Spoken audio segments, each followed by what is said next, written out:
Alrighty, it looks like I am live. Let's double check. Let's double check. I am excited to oh, I am. I am excited to talk with everyone today. How are you guys doing? How are you guys doing? Hey, this is Omega with Your Vote Matters. And um, one, I help everyday people, demystify politics so that you can understand the power of your vote, you can utilize the power of your vote, and make a better America for all of us, right? So today I'm gonna break down a couple of things. But before I do that, before we talk about really the main topic, which is schools, what's the whole thing with the push to reopen schools? Does it make sense? Is there a reason to worry? And and always connected to the vote, your vote, why your vote is so important because it affects all of these decisions. I just want to just kind of share a little bit about me a little bit.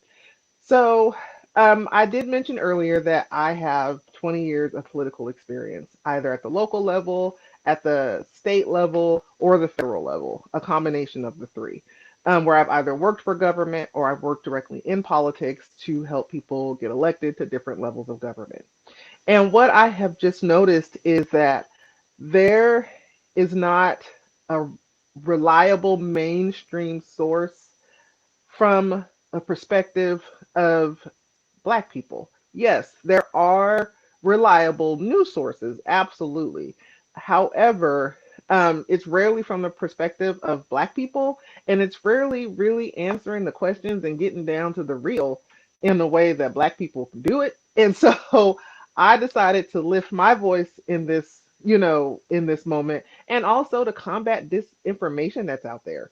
There's a lot of misinformation, and I want to make sure that when everyday people are going to the ballot box, one, urging you to go to the ballot box to exercise your vote because your vote is your voice.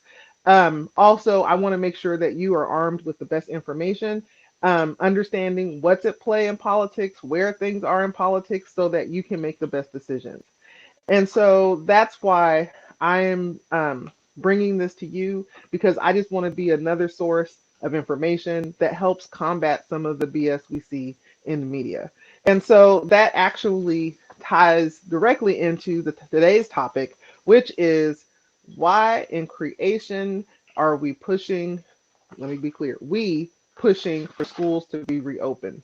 Let me fix my, there we go. Um, a couple things. Before we talk about the specifics as to why, let's like ground ourselves so we're talking from the same place about numbers.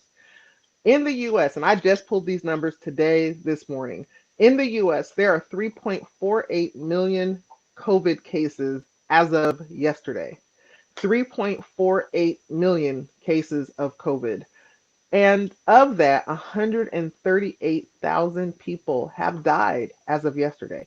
Have died. Varying age groups, varying ethnicities. We already know that COVID disproportionately affects Black and Latino communities. So, of that 138,000, that's a lot of Black people. I will get those numbers and I will post that little infographic, but I just wanted to give a little context to the situation. COVID is one, not like the flu. It's not the flu.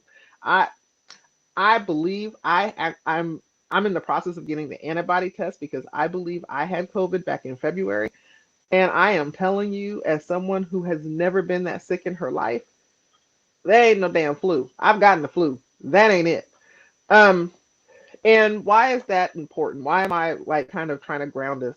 Because, and yes, I'm also acknowledging that children do not get sick from COVID at the same rate that adults. It doesn't affect the initial symptoms, the initial consequences don't appear to affect children in the same way. What does all that mean? First, I have to say, let's not forget children live with adults. And there are plenty of statistics that show that not only do children live with adults, about 20 to 25% of children live in multi-generational families. So what does that mean? They live with grandma, or they live with an elderly aunt or uncle or grandpa or someone in their life who is older, lives at, that multiple generations are living in the same home. So the child's impact is not just them. Going to school doesn't just impact them, it impacts every adult that they come into contact with. So that's the first thing. Two, um, let's talk about the age bracket of classroom teachers.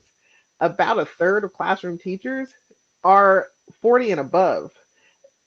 And so, actually 50 and above, excuse me, 50 and above. So, as children are going to school, they're interacting. More than likely, they have an older person. It is, I should say more than likely. It's very possible that they have an older person as a teacher. And so, as the teacher is exposed, then they are more at risk. And that's a healthy teacher. Never mind if a teacher has an underlying condition like high blood pressure. Teaching is a high stress job. I used to work in education. I can tell you, having family members that are teachers and friends that are teachers, it's a very stressful job. Yes, teachers have high blood pressure. So, not all of them, of course, but a lot of them do, especially if they're older. And the other impacts, depending on where you live, you can have asthma, other just underlying health conditions. So, the teaching population is, a good portion of the teaching population can and will be at risk. So, understanding all this, what is the reason for the push to reopen schools? The economy.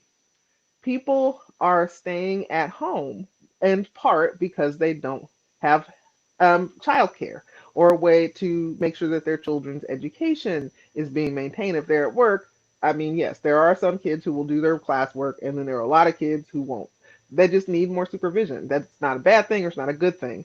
So no parents knowing this, and also the concerns with COVID, they're trying to figure out something and don't want to send their kids to school. So why? But when we say the election, what does that mean in the economy? So one, if kids are in school, that's more incentive for parents to go back to work. Also, this is a, I would say, misguided attempt on the part of Donald Trump and his campaign to appeal to suburban white women. Um, Really, I have to say I believe that Donald Trump is just pulling at straws. His approval rating, as of this morning, was 39%. That is the political pundits and political science experts are all indicating that it's we're near, if not at, the point of no return, where no president with an approval rating that low has won a second term. So Trump knows this, his campaign knows this, so they are throwing anything, including the kitchen sink, at the problem instead of actually addressing the real issue. And if he did address this issue, he actually could possibly be reelected. We already know, as with most politicians, but him in particular, their goal is to get reelected. That for a variety of reasons. He doesn't necessarily need a job, but many suspect that he needs to and wants to stay out of jail. And at the moment, being the president keeps that from happening. So yes, there is a self-serving motivation, and that's not anything that has nothing to do with public service. Why the president is trying to win re-election? I believe, he's trying to avoid jail. So, um, so this whole thing with the economy, that's not how you're going to change the economy. People buy things, people will go out when they have trust and faith in our government. One of the most disappointing pieces of all this is that the Secretary of Education, Betsy DeVos, keeps pushing people to go to school, but she has no plan on how school should reopen safely. And on top of it, the president is trying to debunk the CDC, which do have some guidelines.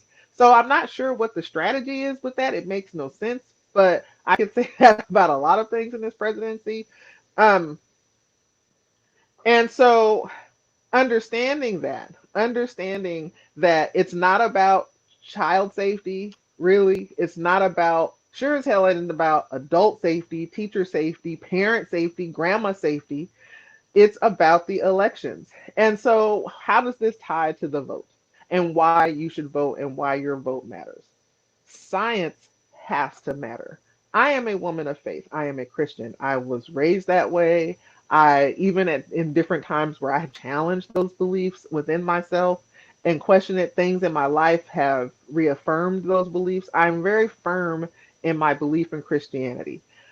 How and I believe that science can exist. And so how do I believe that they can exist without compromising each other. And so why do I bring up that science has to matter? Not only are we facing a public health crisis that is caused by a highly infectious disease, we are also dealing with the effects of climate change. Every scientist, I would say every 97% of scientists in the world are signaling that if we don't make immediate changes, the earth could face irreparable damage and could impact our ability to live on it within a relatively short amount of time. And so, and what's so disheartening about this is that there are people in our government, in our political system who who are trying to dispel or I shouldn't say dispel, are trying to create this big boogeyman over climate change and have turned it into a political issue when it really is about a healthy survival issue. And the reason for it all goes back to the economy. There are individuals and companies and corporations who have made billions on fossil fuel and don't want to risk that. And the irony of all of this is that there are science-based ways that can one help alleviate the problem of a pandemic, COVID in particular, any potential pandemics like the second version of the swine flu, and climate change, and and it also can be done in a way that actually invigorates the economy because it can put people in innovative green jobs and retrain and really open people up to an industry that's just in its infancy. And so rather than, give people a real chance to save the planet and, build, financial security for themselves by, going into uncharted territory, we want to put a chokehold on science. And so I can't say enough. Science has to matter because nothing is in a silo. We're all intertwined. So I hope that made sense. It's so infuriating to me because I know that there has been such a concerted effort for misinformation and disinformation around COVID, around pandemic response, around schools opening, around just science in general, that America and the world ultimately, is paying the cost. And so I hope that it made sense. If it didn't, ask questions, put questions in the comments, and I will definitely get back on and clarify. But I really want to hear what you think, and I hope that you found this valuable. Um, I will. Hmm, I was going to announce something, but I think I might wait till the end of the week when I give more updates. Yeah, I'll wait till the end of the week. So I will be back in a couple of days, Friday, to give kind of the end of the week roundup on the news and the happenings and my take on things, and I'll have an announcement. So, in the meantime, I hope that you have enjoyed this. I hope that you find this valuable. If you have questions or other ideas for things that you would like to learn more about or do a deeper dive into, let me know in the comments and talk to you soon.